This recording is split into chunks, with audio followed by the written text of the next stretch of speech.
हर वक्त दूसरों के ऐप तलाश करने वाले और ऐप जान लेने के बाद उनका ताना देने वाले, जस्ट लिसन केयरफुली व्हाट नबी करीम सल्लल्लाहु अलैहि वसल्लम सेज अबाउट इट। वो लोगों जो सिर्फ ज़बानी इस्लाम लाए और ईमान उनके दिलों में दाखिल नहीं हुआ। मुसलमानों की ग़ीबत न किया करो और उनका उयूब के पीछे ना पड़ा करो, क्योंकि जो मुसलमानों का उयूब के पीछे पड़ता है, उयूब यानी ऐब के पीछे पड़ता है, अल्लाह ताला उसके ऐब के पीछे पड़ जाते हैं। और अल्लाह ताला जिसके ऐब के पीछे पड़ जाते हैं उसे घर बैठे रुसवा कर देते हैं।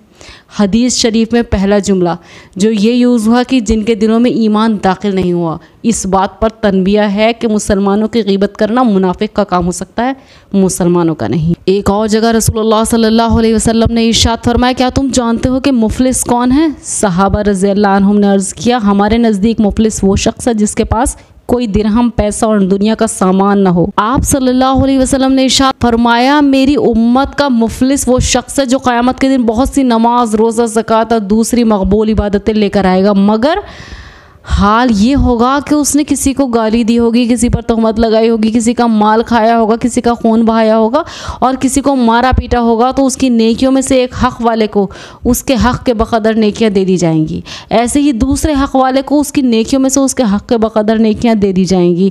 फिर अगर दूसरों के हुकूक़ चुकाए जाने से पहले उसकी सारी नेकियां ख़त्म हो जाएंगी, तो हुकूक़ के बक़दर हक़दारों और मज़लूमों के गुनाह जो उन्होंने दुनिया में किए होंगे उनसे लेकर उस शख्स पर डाल दिए जाएंगे और फिर उसको दोज़ख में फेंक दिया जाएगा। वो लोग जो एटीट्यूड में रहने को अपनी शान समझते हैं, ज़रा सुने कि रसूलुल्लाह सल्लल्लाहु अलैहि वसल्लम ने इरशाद फरमाया, किसी नेकी को भी मामूली समझकर न छोड़ो, यहाँ तक कि तुम्हारा अपने भाई से कंधा पेशानी से बात करना भी नेकी में दाखिल है। अपना तहबंद आधी पिंडलियों तक ऊंचा रखो, अगर इतना ऊंचा ना रख सको तो कम से कम टखनों तक ऊंचा रखा करो। तहबंद को टखनों से नीचे लटकाने से बचो, क्योंकि ये तकब्बुर की बात है। इस तरफ इशारा है कि ये मामूली सी बात है, लेकिन ये तकब्बुर की बात है और अल्लाह ताला को तकब्बुर नापसंद है।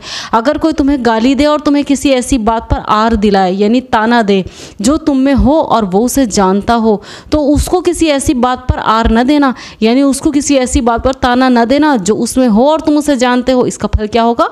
इस सूरत में उस आर दिलाने का वबाल उसी पर होगा। अब अल्लाह ताला के सुपुर्द फैसला जाएगा। सोचिए कि अल्लाह अपने बंदे के लिए क्या फ़ैसला करेंगे। So I want to tell you, किसी को ताना देना इज़ नॉट ईजी, किसी के ऐप तलाशना इज़ नॉट ईजी। अल्लाह ताला is watching very minutely everything. जज़ाकल्लाहु खैर।